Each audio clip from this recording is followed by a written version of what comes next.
Hello दोस्तों, कैसे हैं आप सब। मैं आप सबका स्वागत करता हूं अपने यूट्यूब चैनल नौकरीपुर पे। तो जैसा कि मैंने आप सबसे कहा था कि मैं 500 क्वेश्चन की सीरीज़ करवाऊंगा। तो आज मैं आप सबके लिए लेके आया हूं उन 500 क्वेश्चन में से साइंस के क्वेश्चन, जो कि पूरा लूसेंट से लिए गए हैं और सारे के सारे एग्जाम्स में पूछे गए हैं। तो इसमें आपके फिजिक्स, केमिस्ट्री और बायो तीनों सब्जेक्ट के क्वेश्चन का डिस्कशन आज होगा। तो चलिए शुरू करते हैं। फर्स्ट क्वेश्चन देखिएगा। फर्स्ट क्वेश्चन, निम्न में से कौन ऑक्सीकारक नहीं है। तो ऑप्शन नंबर ए देखिए, अवक्षेपण। अवक्षेपण जो है ऑक्सीकारक नहीं है। चलिए नेक्स्ट क्वेश्चन पे चलते हैं। नेक्स्ट क्वेश्चन देखिएगा फ्रेंड्स। संक्षारण किस प्रकार की अभिक्रिया है। तो संक्षारण उपचयन अभिक्रिया है। ऑप्शन नंबर सी आपका राइट आंसर होगा, उपचयन अभिक्रिया। चलिए नेक्स्ट क्वेश्चन पे चलते हैं। नेक्स्ट क्वेश्चन देखिएगा दोस्तों। किसी रासायनिक अभिक्रिया में ऑक्सीजन के अनुपात का बढ़ना क्या कहलाता है। तो ऑप्शन नंबर बी, उपचयन अभिक्रिया। उपचयन अभिक्रिया कहलाता है। चलिए आगे चलते हैं नेक्स्ट क्वेश्चन पे।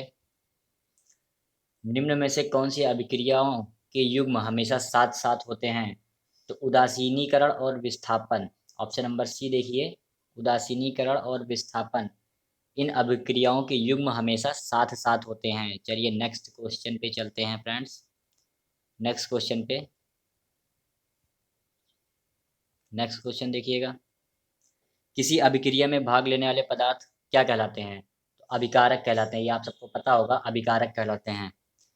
फ्रेंड्स, ये सब क्वेश्चन आप सबके लिए बहुत इंपॉर्टेंट है, तो आप इसको ध्यान से पढ़िएगा। अभी केमिस्ट्री का सेशन चल रहा है, इसके बाद मैं आपको इसी में फिजिक्स पढ़ाऊंगा, फिर उसके बाद बायो के क्वेश्चन कराऊंगा। तो आप हमारे साथ अंत तक बने रहिएगा।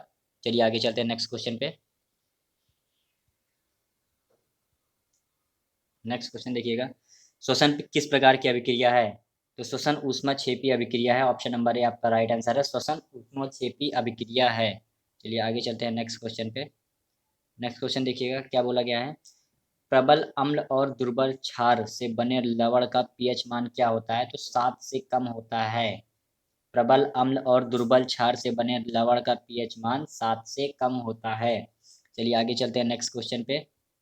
नेक्स्ट क्वेश्चन देखिए क्या कह रहा है। क्षारक को जल में घोलने पर क्या मुक्त होते हैं। तो OH माइनस आयन मुक्त होते हैं। क्षारक को जल में घोलने पर OH आयन मुक्त होते हैं। चलिए आगे चलते हैं नेक्स्ट क्वेश्चन पे। नेक्स्ट क्वेश्चन देखिएगा और इस क्वेश्चन को ध्यान से पढ़ते रहिएगा। चलिए, अंगूर का किण्वन करना एक रासायनिक परिवर्तन है। अंगूर का किण्वन रासायनिक परिवर्तन कहलाता है। चलिए आगे चलते हैं नेक्स्ट क्वेश्चन पे। नेक्स्ट क्वेश्चन देखिएगा।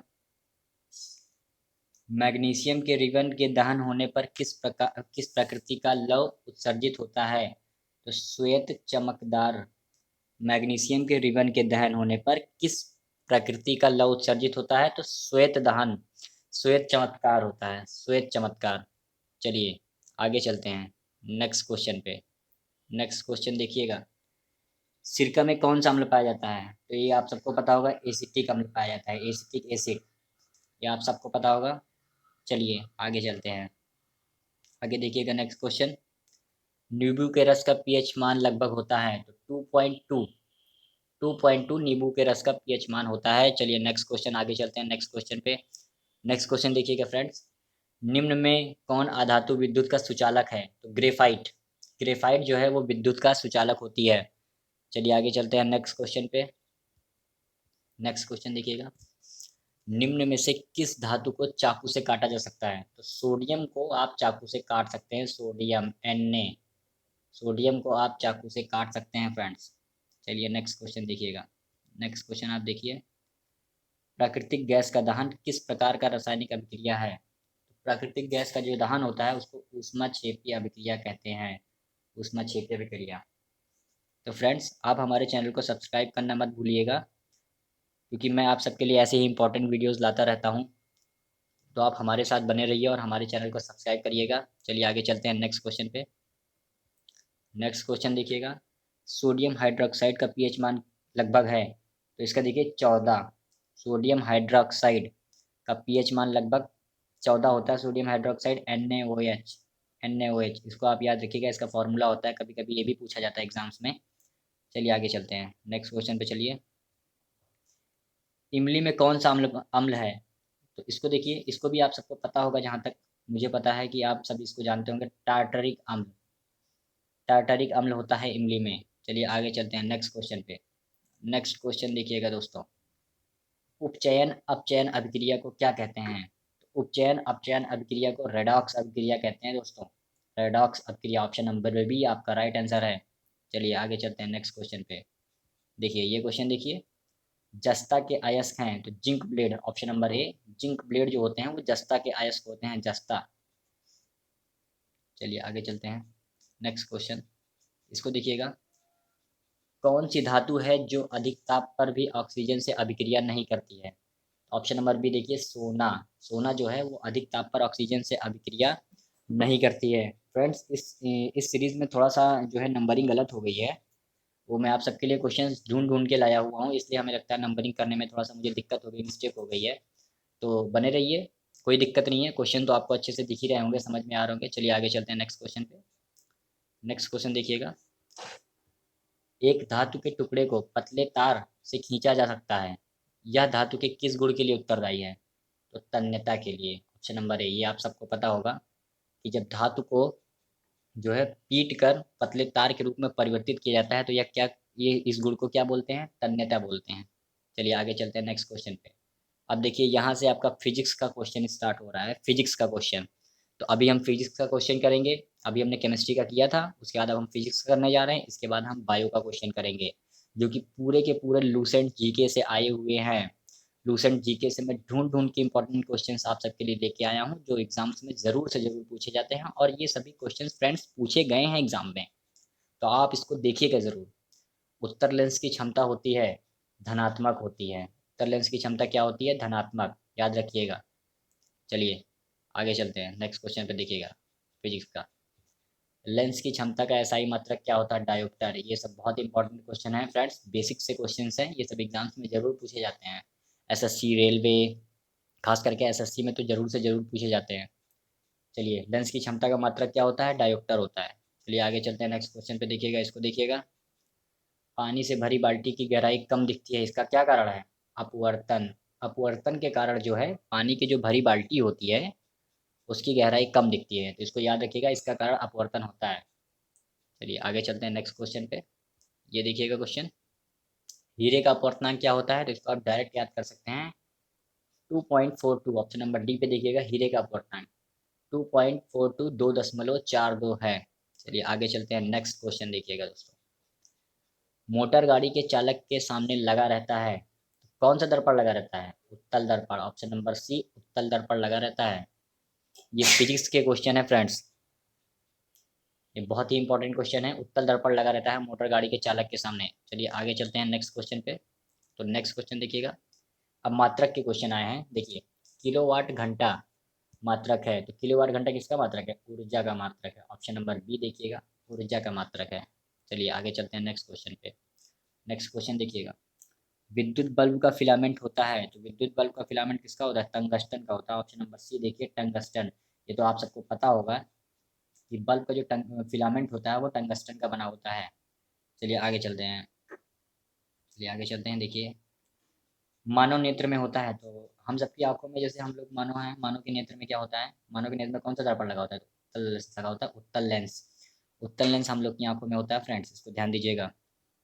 चलिए आगे चलते हैं, डायनेमो से किस प्रकार की धारा प्राप्त होती है? तो दिष्ट धारा प्राप्त होती है, दिष्ट धारा, ऑप्शन नंबर ए, दिष्ट धारा जो है डायनेमो से प्राप्त होती है। चलिए आगे चलते हैं, विद्युत चुंबकीय प्रेरण की खोज किसने की थी? तो फराडे ने की थी, ऑप्शन नंबर सी देखिएगा, विद्युत चुंबकीय प्रेरण की खोज फराडे ने की थी। ये सब मोस्ट इंपॉर्टेंट क्वेश्चन है। चलिए आगे चलते हैं, आगे चलते हैं नेक्स्ट क्वेश्चन पे, सौर सेल बनाने के लिए किस धातु का उपयोग किया जाता है? तो सौर सेल बनाने के लिए, option number B, silicon. Silicon का उपयोग किया जाता है सौर सेल बनाने के लिए। चलिए नेक्स्ट क्वेश्चन देखते हैं, नेक्स्ट क्वेश्चन देखिएगा, निम्न में से किसका उपयोग खाना बनाने वाले ईंधन के रूप में नहीं किया जाता है? इसको ध्यान से देखिएगा, इसमें क्या बोला है? नहीं किया जाता है, किया नहीं जाता है, किया जाता है तो एलपीजी गैस होती है, लेकिन नहीं किया जाता है तो इसमें देखिए सीएनजी। सीएनजी का उपयोग जो है खाना बनाने में नहीं किया जाता है। सीएनजी का उपयोग आप सबको पता होगा, सीएनजी का उपयोग जो है फोर व्हीलर के रूप में किया जाता है, फोर व्हीलर को चलाने के रूप में किया जाता है सीएनजी का उपयोग। आपने फोर व्हीलर्स पर देखा भी होगा, लिखा रहता है सीएनजी। चलिए आगे देखते हैं, आगे देखते हैं। कार के मात्रक, तो ये बेसिक सा क्वेश्चन है। कार का मात्रक जूल होता है, ये आप सबको पता होना चाहिए, और नहीं पता है तो आप यहाँ से देख लीजिए। कार का मात्रक जूल होता है, इसको अपने दिमाग में आप रख लीजिए। चलिए आगे चलते हैं, नेक्स्ट क्वेश्चन पे देखिएगा। पारसेक इकाई है, तो पारसेक किसकी इकाई है? दूरी की इकाई है। पारसेक इकाई दूरी की होती है, ऑप्शन नंबर डी देखिएगा, दूरी की। चलिए आगे चलते हैं। दाब का मात्रक, तो ये भी आपको पता होगा, पास्कल होता है दाब का मात्रक, ऑप्शन नंबर डी पास्कल। दाब का मात्रक पास्कल होता है। मैं बार बार इसलिए आंसर और क्वेश्चन को रिपीट करता हूँ ताकि आपको अच्छे से याद हो जाए और आप उसको कभी ना भूलें, ताकि आप जब जब आप एग्जाम में बैठें तो आपको देखते ही क्वेश्चन का आंसर याद हो जाए। चलिए आगे चलते हैं नेक्स्ट क्वेश्चन पे। ज्योति तीव्रता का मात्रक क्या होता है? तो कैंडला होता है। ज्योति तीव्रता का मात्रक कैंडला होता है। ध्यान से देखिएगा, ऑप्शन नंबर बी पे कैंडला है जो कि ज्योति तीव्रता का मात्रक है। चलिए आगे देखिएगा। अब देखिए यहाँ से आपके बायो के क्वेश्चन शुरू हो रहे हैं। बायो के क्वेश्चन शुरू हो रहे हैं, ये भी एग्जाम के लिए बहुत ही इंपॉर्टेंट है। तो ये अभी हमने केमिस्ट्री के किए, फिर फिजिक्स के किए, अब हम बायो के क्वेश्चंस, इंपॉर्टेंट क्वेश्चंस करने वाले हैं जो बहुत इंपॉर्टेंट है। ये सारे लूसेंट के क्वेश्चन है फ्रेंड्स, इसको ध्यान से पढ़िएगा। तो देखिए क्या बोला गया, शरीर की सबसे बड़ी ग्रंथि कौन सी होती है? यकृत होती है सबसे बड़ी ग्रंथि, शरीर की सबसे बड़ी ग्रंथि यकृत होती है। चलिए आगे चलिए, इसको देखिएगा ध्यान से। मनुष्य में मादा जननांग से किस हार्मोन का स्राव होता है? तो रिलैक्सिन, रिलैक्सिन का स्राव होता है मनुष्य में जब मादा जनन अंग से किस हार्मोन का स्राव होता है? रिलैक्सिन का। चलिए आगे चलते हैं, इस क्वेश्चन को देखिएगा, इस क्वेश्चन को। शरीर का तापमान या तापक्रम कहाँ नियंत्रित होता है? शरीर का तापक्रम देखिए, hypothalamus, option number C hypothalamus. यहाँ पर जो है शरीर का तापक्रम नियंत्रित होता है। चलिए आगे देखिएगा, आगे देखिए क्या बोला गया है इसमें। अमीबा, अमीबा का भोजन, अमीबा में भोजन का अंतर्ग्रह किसके द्वारा होता है? तो कूटपाद द्वारा। अमीबा में जो है भोजन का अंतर्ग्रहण कूटपाद द्वारा होता है। ऑप्शन नंबर ए देखिएगा, ये ऑप्शन नंबर ए आपका राइट आंसर है, कूटपाद। चलिए इसको देखिएगा। ऊर्जा उत्पादन के लिए कोशिका प्राय किसका उपयोग करती हैं? तो ऊर्जा उत्पादन के लिए कोशिका जो है ग्लूकोज का, ऑप्शन नंबर बी देखिए, ग्लूकोज का उपयोग करती हैं कोशिका। चलिए आगे चलिए, नेक्स्ट क्वेश्चन, इसको देखिएगा, इसको देखिएगा दोस्तों। पौधे में आवश्यकता से अधिक जल किस प्रक्रिया द्वारा बाहर निकाले जाते हैं? वाष्पोत्सर्जन द्वारा। वाष्पोत्सर्जन द्वारा जो है पौधे में जब अधिक जल हो जाते हैं तो इसी प्रक्रिया द्वारा जो है जल निकाले जाते हैं, वाष्पोत्सर्जन द्वारा। चलिए इसको देखिएगा। फेफड़े का आकार होता है, तो फेफड़े का आकार कैसा होता है? शंक्वाकार होता है दोस्तों, ऑप्शन नंबर सी देखिए, शंक्वाकार फेफड़े का आकार होता है। चलिए नेक्स्ट क्वेश्चन पे चलते हैं, नेक्स्ट क्वेश्चन देखिएगा आप। चलिए देखिएगा, इस क्वेश्चन को देखिएगा। भोजन का पाचन किस प्रकार की अभिक्रिया है? तो उपचयन अभिक्रिया, ऑप्शन नंबर ए आपका राइट आंसर होगा। भोजन का पाचन जो है उपचयन अभिक्रिया होता है। चलिए इसको देखिए। जीव विज्ञान शब्द का प्रयोग सर्वप्रथम किसने किया था? तो लैमार्क तथा टेबीरेनस ने। ऑप्शन नंबर ए देखिए, लैमार्क तथा टेबीरेनस ने जो है जीव विज्ञान शब्द का सर्वप्रथम प्रयोग किया था। चलिए इसको देखिएगा, नेक्स्ट क्वेश्चन। फलों का अध्ययन क्या कहलाता है? तो पोमोलॉजी कहलाता है, ऑप्शन नंबर बी आपका राइट आंसर है, पोमोलॉजी। फलों का अध्ययन पोमोलॉजी कहलाता है। ये मोस्ट इंपॉर्टेंट क्वेश्चन आपके लिए लाया हूँ मैं लूसेंट से। चलिए आगे चलिए, आगे चलिए, इसको देखिए। जीवाणु की खोज सर्वप्रथम किसने की थी? तो लुएन हॉक। इसको आप सबको पता होना चाहिए दोस्तों, ये बेसिक सा क्वेश्चन है, ये सबको पता होता है और एग्जाम में पूछा भी जाता है। तो लुएन हॉक ने जो है जीवाणु की सर्वप्रथम खोज की थी। चलिए इसको देखिएगा, इसको देखिएगा। जीवाणुओं की साधारण आकृति क्या होती है? तो उनकी साधारण आकृति जो होती है, ऑप्शन नंबर सी देखिए, छड़ रूपी। जीवाणु किस तरह दिखते हैं? छड़ रूपी होते हैं, उनकी आकृति छड़ रूपी होती है। चलिए आगे चलिए, इस क्वेश्चन को देखिए, इस क्वेश्चन को देखिए। एंटीबायोटिक्स अधिकांशतः पाए जाते हैं, तो एंटीबायोटिक्स कहाँ पाए जाते हैं? ये देखिए, जीवाणुओं में पाए जाते हैं। ऑप्शन नंबर डी आपका राइट आंसर है, जीवाणुओं में पाए जाते हैं। फ्रेंड्स आप हमारे चैनल को सब्सक्राइब करिएगा जरूर, और आप अगर जीएस और रीजनिंग या मैथ कुछ भी पढ़ना चाहते हो तो हमारे चैनल पर सारी वीडियोस अपलोड है, आप पढ़ सकते हैं वहाँ पे जाके, प्लेलिस्ट में या वीडियो में हमारे चैनल में जाके आप देख सकते हैं, और हमारे चैनल को सब्सक्राइब करिएगा। चलिए आगे चलते हैं। ये लास्ट क्वेश्चन है आपका इस सीरीज का। निम्नलिखित में से कौन सा रोग जीवाणुओं के कारण होता है? तो हैजा रोग। हैजा रोग आपका जीवाणु के कारण होता है। ऑप्शन नंबर बी आपका राइट आंसर है, हैजा। हैजा रोग आपका जो है जीवाणुओं के कारण होता है। तो फ्रेंड्स, आज का सेशन यहीं पे ख़त्म होता है। आप हमारे चैनल को सब्सक्राइब करिएगा ताकि मैं आप सबको लिए ऐसे ही इंपॉर्टेंट वीडियोस लाता रहूं, और जैसे मैं सबसे पहले वीडियोस डालूं तो आपको मिले। चलिए, थैंक यू फ्रेंड्स, मिलते हैं नेक्स्ट वीडियो में। Thanks for watching.